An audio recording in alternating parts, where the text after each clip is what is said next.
और जो सरकारी आंकड़े हैं वो ये कह रहे हैं कि पिछले 10 साल में 118% जातीय भेदभाव के मामले आए हैं, जिसमें दलित, आदिवासी और पिछड़े विद्यार्थियों के साथ शोषण की घटनाएं दर्ज हुई हैं। और कई मामले तो ऐसे रहे होंगे जिसमें आपराधिक जो FIR है या शिकायतें हैं दर्ज ही नहीं हुई होगी, क्योंकि बहुत जगह तो छात्र बेचारा डर के सहम के रह जाता है कि भाई पढ़ाई लिखाई का मामला है, कहीं मेरे प्रोफेसर साहब नंबर ना काट लें, कहीं साथ के बच्चे की हमने शिकायत कर दी तो आगे वो परेशान ना करें। तो मेरे हिसाब से 118 नहीं, कम से कम 200-250 गुना ज्यादा मामले इस तरह के होंगे। और पहले नियम थे बने हुए ना, तो अब नए नियम लाने की क्या जरूरत पड़ गई? नए नियमों की जरूरत इसलिए पड़ गई क्योंकि पुराने नियमों से शोषण की घटनाएं नहीं रुक रही थी। और दूसरी बात, जो सवर्ण मानसिकता के या जो मनवादी मानसिकता के लोग जिन्हें इस बात पे तकलीफ हो रही है, उन्हें तकलीफ इस बात की नहीं है कि नए नियम बन गए, उन्हें तकलीफ इस बात की हो रही है कि मनवादी सरकार के बीच में भी, सरकार मनवादी लोगों की चल रही है, सरकार RSS की विचारधारा के लोगों की चल रही है, लेकिन फिर भी उनके हिसाब से नियम ना बना के दलित और पिछड़ों के परिप्रेक्ष्य में नियम कानून क्यों बनाए जा रहे हैं। और इसमें एक बात और देखने की है कि तमाम सरकारी संस्थानों में आप जाओ, मैं खुद इस चीज का गवाह रहा हूँ।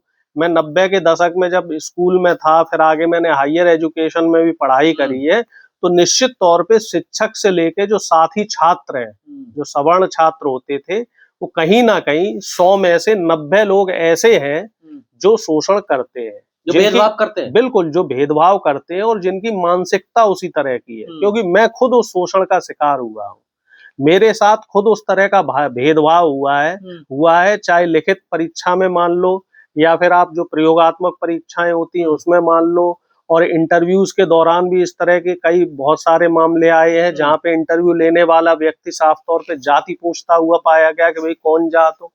जब आप कोई रिटन परीक्षा का इंटरव्यू देने जाते हैं तो आपसे बकायदा जाति पूछी जाती है, और इंटरव्यू लेने वाला जो जाति पूछ रहा है आप समझ लो वो कौन होगा, वो निश्चित तौर पे वही पंडित जी लोग। पर अभी तक तो ये कहा जा रहा है कि देश में हिंदू खतरे में, अब ये कहने लगे कि ऊंची जात वाले खतरे में आ गए नियमों से। देखिए ऐसा है, जब आपकी सरकार चल रही है और आपकी सरकार में ही आप लोग सुरक्षित नहीं महसूस कर रहे हैं अपने आप को, तो सरकार को बदल दो।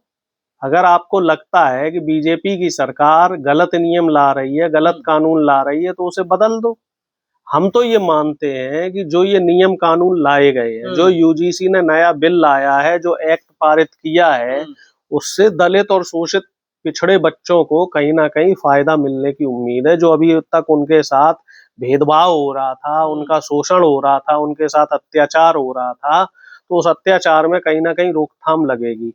दिल्ली जैसे प्रतिष्ठित जो कॉलेज हैं, यूनिवर्सिटीज हैं, वहां आए दिन इस तरह की बहुत सारी घटनाएं होती हैं जिसमें दलित, पिछड़े और जो आदिवासी छात्र छात्राएं हैं वो शिकायत दर्ज करते हैं कि फला फला टीचर ने उसके साथ इस तरह की टीचरों के साथ भी तो होता है ना। देखिए होता है, मैं भी शिकार रहा हूँ। जब मैं टीचिंग कर रहा था तो मैं भी इस चीज का शिकार रहा हूँ। पीड़ित रहे हैं इससे, बिल्कुल भेदभाव से। बिल्कुल, जो हमारे डायरेक्टर तो यादव है, हिंदू है कट्टर, जो मेरे डायरेक्टर हुआ करते थे, जो HODs हुआ करते थे, वो लोग जाति और वो सब सारी चीजें देख के प्रिविलेज देते हैं। नहीं, मेरा सवाल ये था, जिन्हें कहा जा रहा था हिंदू खतरे में है, तो क्या OBC हिंदू नहीं होता? आप कह रहे हैं कि अपर कास्ट सवर्ण खतरे में आ गए। आप एक चीज जान लो, OBC हो चाहे SC हो चाहे ST हो, बीजेपी वालों के लिए, RSS वालों के लिए और जो ये मनवादी विचारधारा के लोग हैं, इनके लिए ये सिर्फ इस्तेमाल करने के लिए है। हिंदू इनके लिए वही है सवर्ण। तो मोदी जी का विरोध हो रहा है ना, सवाल ये है ना, मोदी जी के पुतले फूके जा रहे हैं। तो देखिए, इससे पहले जब SC ST एक्ट का मामला था तब भी इन लोगों ने मोदी जी के पुतले फूके थे, आपको याद हो, और फिर EWS लागू करवा लिया था।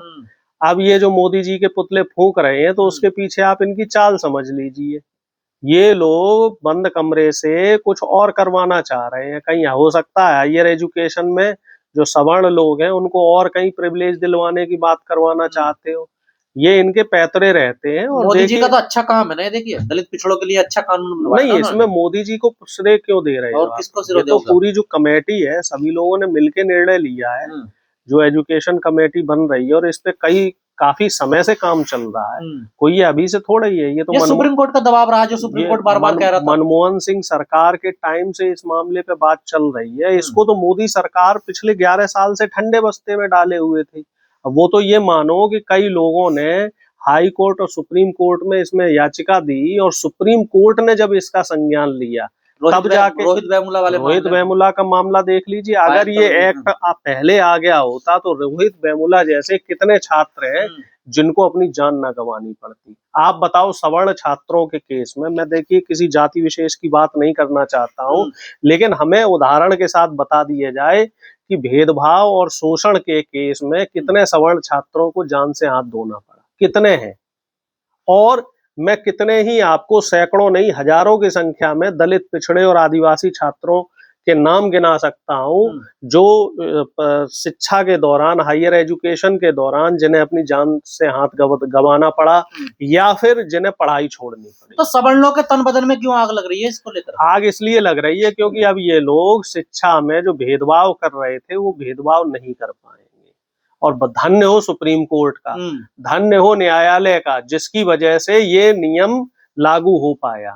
और हम तो कह रहे हैं कि धन्य हो ऐसे लोगों का जो लोग इस कमेटी में थे और जिन्होंने इस बात को बड़ी संजीदगी से लिया। लेकिन अभी इसमें एक चीज और देखने वाली है, दलित और आदिवासी तो इस बात को समझ पा रहे हैं कि उनके साथ भेदभाव हुआ था, तो और जो नया ये एक्ट और बिल यूजीसी लाई है ये इनके फेवर में है।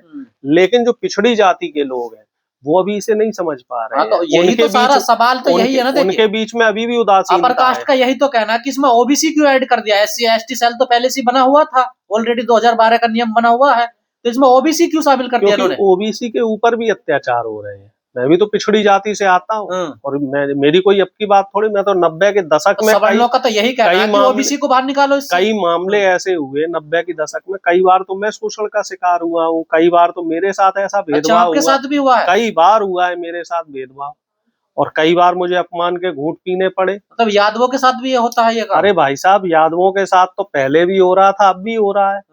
और तमाम ऐसी घटनाएं हायर एजुकेशन में, तमाम ऐसी घटनाएं, चाहे पीएचडी में इंटरव्यू के मामले हो, चाहे आप किसी भी डिग्री में आप देख लो, कई डिग्री में जहां भी इंटरव्यू सिस्टम होगा तो वहां पिछड़ों के साथ इस तरह का भेदभाव आपको देखने को मिलेगा, क्योंकि रिटन परीक्षा में तो आप कुछ नहीं कर सकते। मतलब ये जो विरोध हो रहा है तो इसका मतलब क्या ये भेदभाव करते हैं ये लोग, डिस्क्रिमिनेशन करते हैं लोग, करते हैं, इसलिए इन्हें दिक्कत हो रही है? मैं तो इस बात का गवाह हूँ, ये लोग भेदभाव करते हैं, इसी वजह से इन्हें दिक्कत हो रही है। हमें तो दिक्कत नहीं हो रही।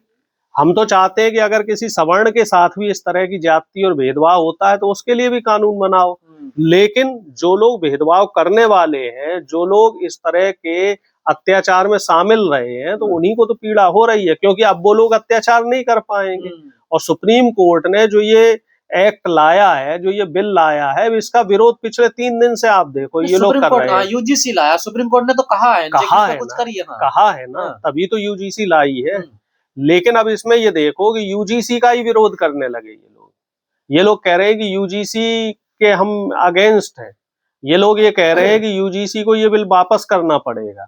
ये लोग तो सीधा सीधा प्रधानमंत्री को भी गाली दे रहे हैं। पर अपर कास्ट का ये कहना है कि अब भेदभाव छुआछूत तो रहा नहीं है, डिस्क्रिमिनेशन तो अब रहा नहीं है, तो फिर ऐसे नियमों की क्या जरूरत पड़ गई है? लेकिन सरकार का डाटा कह रहा है कि 118% की वृद्धि हुई है। आप ये बताइए, अगर भेदभाव और छुआछूत नहीं है तो आज भी ऑनर किलिंग क्यों हो रही है? अभी इस महीने की भी कई घटनाएं ऐसी हैं और पिछले महीने की भी कई घटनाएं ऐसी हैं जहां दलित बच्चे को मार दिया गया क्योंकि उसने किसी सवर्ण बच्ची के साथ शादी करी। ऐसे कई मामले हैं, कई मामले ऐसे हैं। अगर भेदभाव नहीं है तो फिर ऐसी घटनाएं क्यों सुनने में आ जाती हैं कि किसी दलित को पीट पीट के मार दिया गया क्योंकि वो मूंछ रखे था, किसी दलित को पीट पीट के मार दिया गया क्योंकि उसने उसी मटके से पानी पी लिया, किसी आदिवासी के ऊपर पेशाब कर दिया गया, किसी पिछड़े की चोटी उखाड़ के फेंक दी गई। इस तरह की घटनाएं फिर क्यों आ रही हैं? और तो और छोड़ दो, खुद जो उत्तर प्रदेश के मुख्यमंत्री रहे हैं अखिलेश यादव, वो भी इस तरह के भेदभाव का शिकार हुए। औरों की तो बात आप छोड़ ही दीजिए कि हम चलो आम आदमी है, उनकी बात छोड़ दो। एक मुख्यमंत्री जो रहा हो, जिसका पिता भी मुख्यमंत्री रहा हो, वो खुद वो व्यक्ति भेदभाव का शिकार रहा है। बहन मायावती जी जो दलित की सबसे बड़ी नेता रही है, तो उनके साथ कम भेदभाव हुआ है?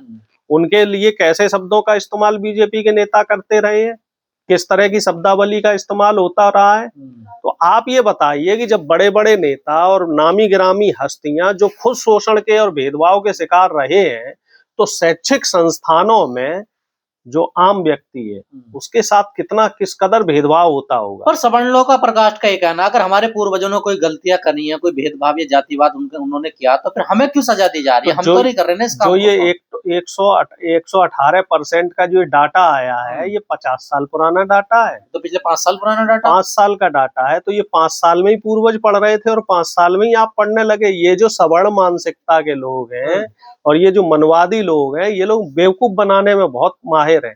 पिछले 5 साल में आपने इतना शोषण किया कि वो आंकड़े 118% ज्यादा हो गए। तो इसका मतलब आप लोग शोषण कर रहे हो, आप लोग भेदभाव कर रहे हो, आप लोग दलित, पिछड़ों, आदिवासियों को नीचा दिखा रहे हो। और जब दिखा रहे हो तो फिर यूजीसी को ये नियम लाना पड़ा। भाई यूजीसी में जो लोग बैठे हैं तो उनके पास शिकायतें आई होंगी, शिकायतें आई तो उनकी मजबूरियां बनी। और एक बात समझ में नहीं आई, जो पत्रकार अपने आप को सेक्युलर कहते थे, बहुजन कहते थे, जो ब्राह्मण थे खासकर, वो भी तो इसके खिलाफ में आ गए। देखिए, वो इसलिए आ गए क्योंकि उनके अंदर मनु पल रहे हैं। जहां भी वो भी दिखावा कर रहे थे, जहां भी दलित पिछड़ों के हक हकूक की बात आती है तो वहां 90% जो ये ब्राह्मणवादी जो सोच के लोग हैं, जो अपने आप को प्रोग्रेसिव बोलते हैं, उनके अंदर का मनु जग के आ जाता है। आप देखना, हिंदू मुस्लिम की बात होगी तब तो ये लोग सेकुलर हो जाएंगे। ऐसे कई पत्रकार हैं, अशोक पांडे से लेके तमाम पत्रकार ऐसे हैं। अरे राजीव रंजन भी वीडियो बना रहे हैं इस पर, देखिए अभिनव पांडे। और जहां बात आ जाती है दलित पिछड़ों को हक हकूक देने की, तो वहां आरक्षण के विरोध में खड़े हुए मिलेंगे कौन? अरविंद केजरीवाल जैसे लोग, कुमार विश्वास जैसे लोग, जो सेकुलर बनने का ढोंग करते हैं। हिंदू मुस्लिम के नाम पे ये लोग सेकुलर बनेंगे, तब तो ये मुसलमानों को तो गले लगा सकते हैं। दलित पिछड़ों को सीखना चाहिए। ये लोग दलित पिछड़ों को गले नहीं लगा सकते, ये मुसलमानों को गले लगा लेंगे, ये और धर्म के लोगों को गले लगा लेंगे, लेकिन ये दलित पिछड़ों को गले नहीं लगा सकते। तो मेरा अपने दलित पिछड़े भाइयों से एक निवेदन है, ये कहना है कि आप लोग सीख ले लीजिए, क्योंकि जब सिस्टम आपका सहयोग कर रहा है, जब ऊपर लोग बैठे हुए जो आपके लिए नियम कानून बना रहे हैं, तो आपको कम से कम उसके सहयोग में तो उतरना चाहिए। आप समर्थन में है यूजीसी के? मैं तो 100% समर्थन में हूँ। और जो ट्विटर पे, सोशल मीडिया पे जो ट्रेंड चल रहा था कि आई सपोर्ट यूजीसी, तो मैंने तो उस पर खुल के समर्थन क्यों नहीं आ रहे हैं इतनी बड़ी तादाद? पिछड़े अभी पिछड़े हुए हैं, पिछड़ों की अभी सोच पिछड़ी है, वो अभी डायलेमा में है। मैं ज्यादा कुछ बोल देता हूँ तो मुझे नीला कबूतर और वो देश भर के ब्राह्मण अपर कास्ट एकजुट हो गए इसके खिलाफ में, आंदोलन कर रहे हैं, वीडियो बना रहे हैं, लेकिन पिछड़े नहीं आए अभी भी। पिछड़े अभी बता तो रहा हूँ, पिछड़े हुए हैं, बिल्कुल ही पिछड़े हुए हैं, हर तरीके से वो पिछड़े हैं। उनको ये भी नहीं मालूम है कि ये नियम आपके फायदे के लिए लगा हुआ है, आपको इसके सपोर्ट में उतरना चाहिए, सपोर्ट में प्रदर्शन करना चाहिए, जिससे कि यूजीसी इस नियम को सख्ती से इनका पालन करवा सके। और जब आप लोग इसके सपोर्ट में नहीं खड़े होंगे तो फिर ये नियम अपने आप में कमजोर पड़ जाएंगे। भाई कोई भी नियम कानून सरकार द्वारा या इस तरह की संस्थाओं द्वारा बनाए जाते हैं तो वो जनता के लिए बनाए जाते हैं। कानून कितने, नियम कितने बना लो, लेकिन जिनके दिमाग में भरा हुआ है जातिवाद, भेदभाव, वो कैसे दूर होगा? वो धीरे धीरे दूर होगा। जब हम लोग संविधान को मजबूती से, संविधान का पालन करेंगे, तो इन मनवादियों को भी झुकना पड़ेगा। तो योगी जी ने भी कहा कि संविधान सबसे ऊपर है। संविधान की ताकत है ना, जो योगी जी को भी बोलना पड़ रहा है कि संविधान सबसे ऊपर है, मनु संहिता नीचे है। ये संविधान की ही ताकत है कि अभी मुक्तेश्वरानंद जैसे लोगों को भी अब दलित पिछड़ों की शरण में आना पड़ रहा है कि नहीं? तो देश के संविधान को, हमारे दलित पिछड़ों को इसकी रक्षा करनी पड़ेगी और इसके हिसाब से चलना पड़ेगा। और नहीं चलोगे तो ये मनवादी तो आपके यूजीसी के समर्थन में आ जाना चाहिए दलित। बिल्कुल, आज की तारीख में हमारे जो भी दलित पिछड़े भाई हैं, जो भी 90% देश की आबादी है, उसको यूजीसी का सहयोग करना चाहिए।